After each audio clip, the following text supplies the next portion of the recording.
اعوذ باللہ من الشیطان الرجیم، بسم اللہ الرحمن الرحیم، السلام علیکم ورحمۃ اللہ وبرکاتہ۔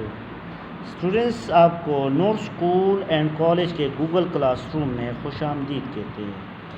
اسٹوڈنٹس، دوسرے چیپٹر کے تیسرے لیکچر کی طرف ہم جا رہے ہیں آج۔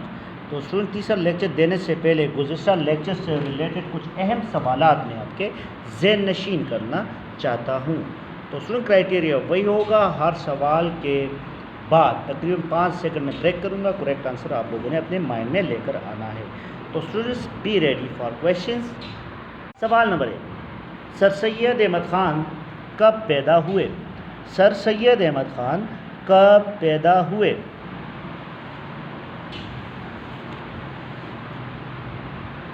آئی تھنک کریکٹ آنسر آپ کے مائنڈ میں آیا ہوگا۔ سر سید احمد خان 1817 کو یعنی 1817 کو دہلی کے ایک خوشحال گھرانے میں پیدا ہوئے۔ ٹھیک ہے، 1817 آپ نے مائنڈ میں رکھنا ہے۔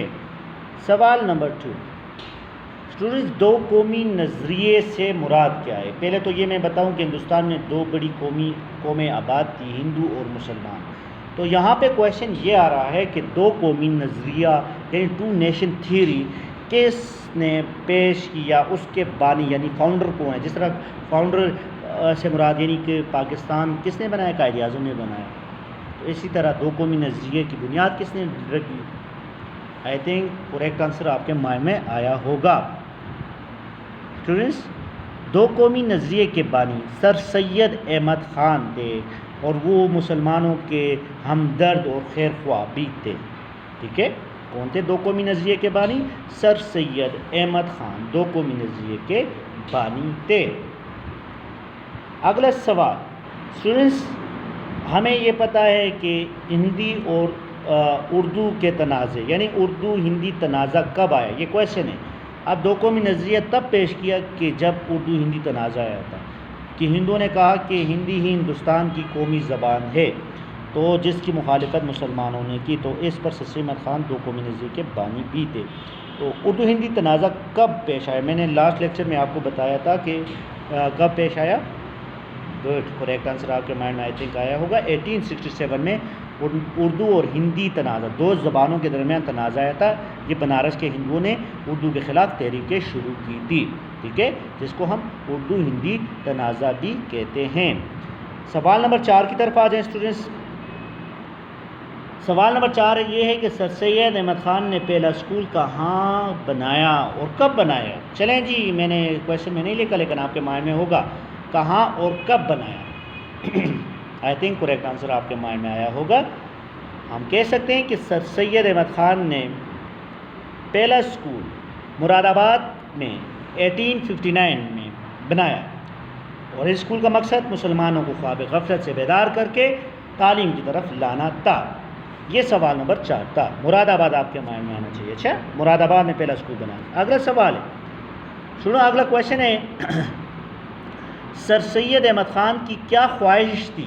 اس کی ڈریم یا وش کیا تھی کہ کیا ہو ہندوستان میں؟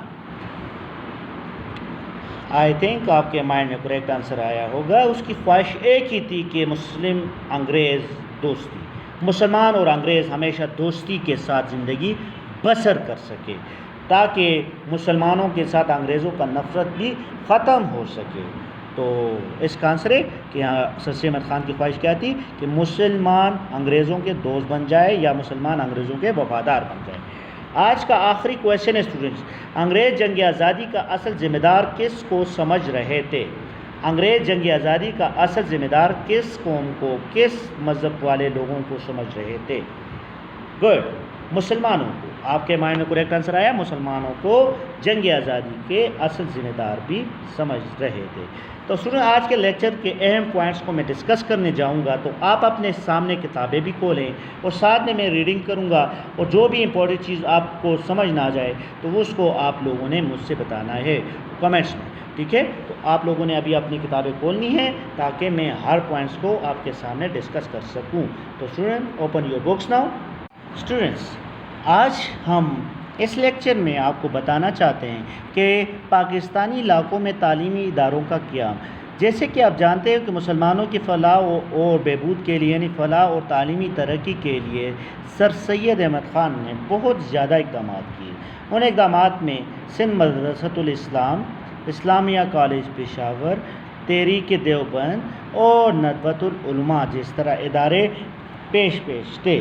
اب اگر ہم ان دو اداروں کی ڈسکشن میں بات کریں گے تو سب سے پہلے ہم سندھ مدرسۃ الاسلام اور اسلامیہ کالج پشاور کے بارے میں آپ کو بتانا چاہتا ہوں۔ تو اسٹوڈنٹ سب سے پہلے سندھ مدرسۃ الاسلام کی بات کریں تو ہم اس میں بتا سکتے ہیں کہ سندھ مدرسۃ الاسلام جو کہ سندھ میں ہے، جس کو باب الاسلام بھی کہتے ہیں، یعنی سندھ کو باب الاسلام کا بھی کہتے ہیں۔ اچھا، یہ آپ کے مائنڈ میں ہونا چاہیے۔ تو اسٹوڈنٹس سندھ مدرسۃ الاسلام کی بات کریں تو سندھ کے مسلمانوں کے تعلیمی آبتری کو دور کرنے کے لیے جن شخصیت نے سر سید سے متاثر ہو کر اپنی جدوجہد کا آغاز کیا، اس کا نام تھا حسن علی افندی۔ کیا نام تھا اس کا؟ حسن علی افندی۔ یہ سر سید احمد خان سے متاثر ہو کے انہوں نے سندھ میں مختلف قسم کے تعلیمی ادارے قائم کیے۔ کیا کیے؟ تعلیمی ادارے قائم کیے۔ اسٹوڈنٹ مزید اس نے کیا کیا کہ اس نے سندھ کے چند دیگر اصحاب سے مل کر سندھ مدرسۃ الاسلام نام سے ایک اسکول کراچی میں جاری کیا، اور اس کا آغاز MAO کالج علی گڑھ کے طرز پر ستمبر 1885 میں کیا گیا۔ اسٹوڈنٹ اس کے ساتھ ساتھ حسن علی افندی نے کیا کیا کہ سر سید احمد خان کے مشاورت سے MAO کالج کے دورے کے بعد اس کو قائم کیا۔ اس کے ساتھ ساتھ اسٹوڈنٹس علی افندی جب علی گڑھ سے واپس آئے تو سندھ کے ہندوؤں نے اس کی شدید مخالفت کی اور اس کو مالی مشکلات کا سامنا بھی کرنا پڑا، لیکن اس نے ہمت نہ ہاری اور مدرسہ قائم کرنے میں کامیاب ہوئے، اور یہ مدرسہ علی گڑھ کے تعلیمی فلسفے پر قائم کیا گیا تھا۔ یہ دراصل تحریک علی گڑھ کا ہی ایک تسلسل تھا۔ تو اسٹوڈنٹس اس مدرسے کے بارے میں تو میں نے آپ کو بتا دیا۔ اس کے بعد اسلامیہ کالج پشاور، جو ہمارے صوبہ سرحد، اولڈ نیم از صوبہ سرحد، نیو نیم از KPK خیبر پختونخوا۔ اسٹوڈنٹس اگر اسلامیہ کالج پشاور کی بات کریں تو سرحد کے مشہور سیاسی رہنما صاحبزادہ عبدالقیوم خان نے، جو سر سید سرحد بھی پکارے جاتے تھے، اس نے پشاور سے 5 میل دور درہ خیبر کی طرف دارالعلوم اسلامیہ کی بنیاد رکھی، جس کا سنگ بنیاد خیبر پختونخوا کے مشہور مجاہد حاجی صاحب ترنگزئی پختون قبیلے کا ایک بندہ تھا، جس نے 1913 میں رکھا۔ اس کے ساتھ ساتھ پختونوں میں تعلیم کا عام رواج دینے، ان میں بیداری اور جذبہ حریت یعنی محبت اجاگر کرنے میں دارالعلوم اسلامیہ کالج نے بڑا نمایاں ناقابل فراموش کردار ادا کیا۔ کس نے ناقابل فراموش کردار ادا کیا؟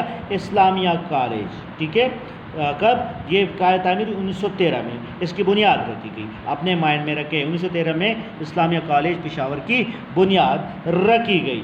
اسٹوڈنٹس اس کے ساتھ ساتھ صاحبزادہ عبدالقیوم خان نے سر سید کے پیروکار یعنی ان کے ساتھی تھے، اور ساتھ میں مغربی تعلیم کے علاوہ انگریز دوستی پر بھی یقین رکھتے تھے۔ ہمیں بخوبی جانتے ہیں نا اسٹوڈنٹس کہ جیسے کہ 1857 کے جنگ آزادی کے بعد انگریزوں نے مسلمانوں کو نفرت کا نشانہ بنایا تھا نا، تو پھر تمام جتنے بھی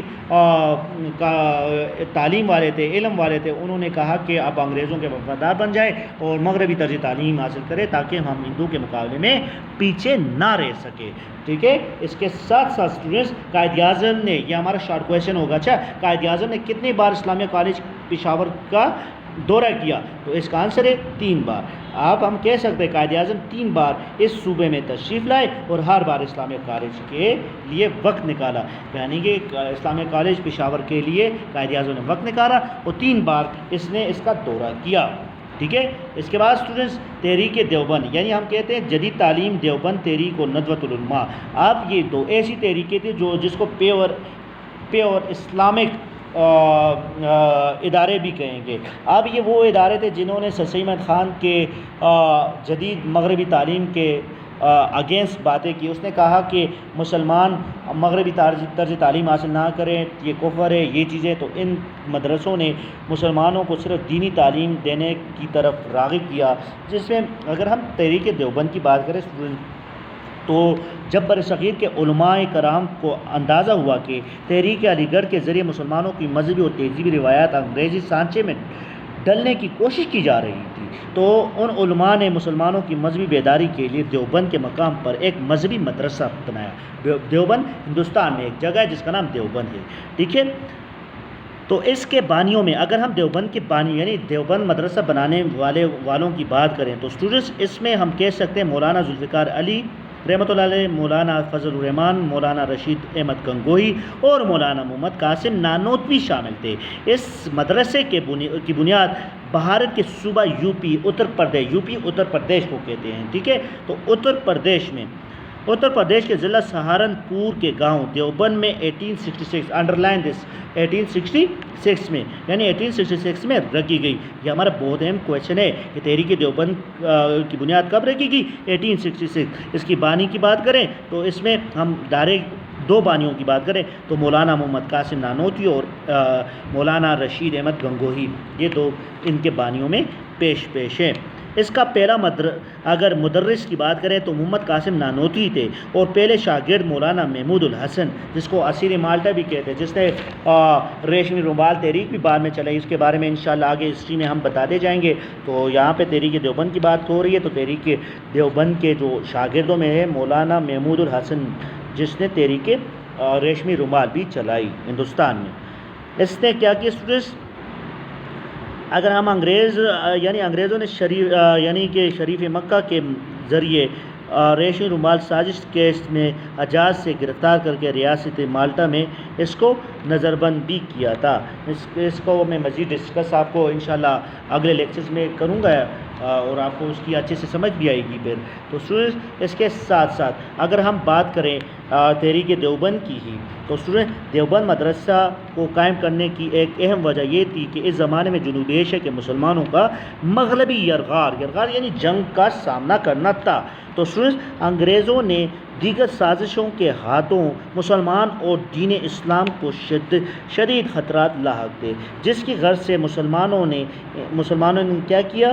مسلمانوں کی سیاسی، معاشی، ثقافتی اور سیاسی زندگی زوال پذیر تھی۔ عیسائی مبلغین اور آریہ سماج کے پنڈت اسلام کو کچلنے کے پے در پے کوشش کر رہے تھے، اس لیے مسلمانوں نے دین اسلام کی بقا اور سربلندی کے لیے دیوبند ناقابل فراموش کردار ادا کیا۔ یعنی مسلمانوں کو پیچھے دھکیلنے کی کوشش کی جا رہی تھی، تو مدرسہ دیوبند نے اس کے خلاف مختلف قسم کی تحریکیں شروع کی، ٹھیک ہے۔ اس کے ساتھ ساتھ اسٹوڈنٹ ندوۃ العلماء کی بات کریں تو ندوۃ العلماء کی بات کریں تو اسٹوڈنٹس یہ وہ ادارہ تھا جس میں ایک طرف تحریک علی گڑھ جو انگریزی تعلیم پر زور دیا کرتا تھا اور دوسری طرف مدرسہ دیوبند مذہبی تعلیم کے لیے جد و جہد کر رہا تھا۔ ہندوستان کے بعض مسلمان ایک ایسے ادارے کے خواہشمند تھے جس میں انگریزی اور مذہبی تعلیم بیک وقت دی جا سکے، لہٰذا لکھنؤ، ہندوستان کے ایک جگہ ہے لکھنؤ میں 1894 میں ندوۃ العلماء کی بنیاد رکھی۔ ندوۃ العلماء 1998 میں اس پر کام کرنا بھی شروع ہو گیا تھا۔ ابتدا میں اس ادارے کو مالی مشکلات کا سامنا کرنا پڑا، لیکن شاہجہاں پور کے شرفاء اور بھوپال اور حیدرآباد کے حکومتوں نے خوب مالی تعاون کیا۔ مولانا شبلی نعمانی یہ اس کو انشاءاللہ قرارداد مقاصد میں مزید میں آپ کو ڈسکس کروں گا کہ یہ کون سے شخصیت تھے، اور سید سلمان ندوی اس ادارے سے وابستہ رہے۔ تو اسٹوڈنٹس اس ادارے کی اغراض و مقاصد کی بات کریں تو سب سے بڑے اغراض و مقاصد درج ذیل ہے جو ہمارے کویشچن کا حصہ بھی ہوں گے۔ علماء اسلام پہلا غرض کیا تھا؟ علماء اسلام کے درمیان اختلافات کا خاتمہ، متوازن نصاب تعلیم وضع کرنا، ایسے طلباء پیدا کرنا جو دنیاوی اور دینی علوم سے واقفیت حاصل کر چکے ہوں، اور ساتھ میں مسلمانوں کی فلاح کے لیے کام کرنا اس ادارے کا بہت بڑا مقصد تھا۔ تو اس ادارے کے بقا اور ترقی میں مولانا شبلی نعمانی نے بہت اہم کردار ادا کیا۔ آپ نے 1904 میں ندوہ کے نصاب میں انقلابی تبدیلیاں بھی رونما کی۔ اسٹوڈنٹس اس کے ساتھ 8 سال میں تعلیم مکمل ہوئی۔ اس کے ساتھ قرآن و حدیث کی تعلیم کو فلسفہ منطق وغیرہ پر فوقیت حاصل کی۔ انگریزی اور جدید زبانوں کو خصوصی توجہ دی گئی۔ نصاب میں جدید سائنسی مضامین شائع کیے گئے. ٹھیک ہے اسٹوڈنٹس، اس کے ساتھ ساتھ اگر ہم عظیم مفکروں کی بات کریں تو شاہ ولی اللہ، امام غزالی اور ابن رشد اور دیگر کتب نصاب کا حصہ بنایا گیا. اس کے ساتھ اس ادارے نے جنوبی ایشیا میں نامور مسلمان شخصیات پیدا کیے. ندوہ کے رسالۃ الندوہ اس تحریک میں مؤثر کردار ادا کیا.